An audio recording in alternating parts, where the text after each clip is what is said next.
Calendar year మారుతుంది తప్ప ఈ కూటమి పాలనలో ప్రభుత్వం అలాగే నాయకుల తాలూకా క్యారెక్టర్లో మాత్రం ఎటువంటి మార్పు చూడని పరిస్థితి మనం గమనించాం. అలాగే 6 పథకాలతో ఆశ చూపి అధికారంలోకి వచ్చిన ఈ కూటమి ప్రభుత్వం అనేది ఈరోజు తీసుకుంటే మహిళలకు ఆర్తనాదాలు, అఘాయిత్యాలు, అబద్ధాల్ని మిగిల్చింది.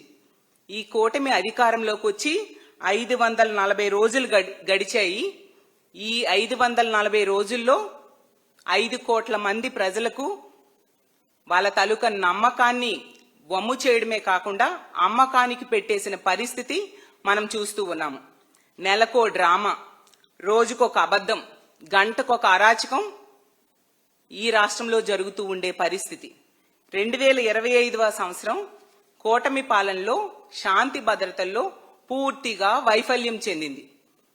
ప్రజలకి, ముఖ్యంగా మహిళలకి ఎన్నో చేస్తానని చెప్పి అధికారంలోకి వచ్చిన చంద్రబాబు నాయుడు గారి కూటమి ప్రభుత్వం ఏ ఒక్క హామీ అమలు చేయలేదు సరికదా, మహిళలకి శాంతి భద్రతల పరిరక్షణలో, ప్రజలకి రక్షణ కల్పించడంలో పూర్తిగా వైఫల్యం చెందిన పరిస్థితి ఈ రాష్ట్ర ప్రజలందరూ కూడా గమనించారు.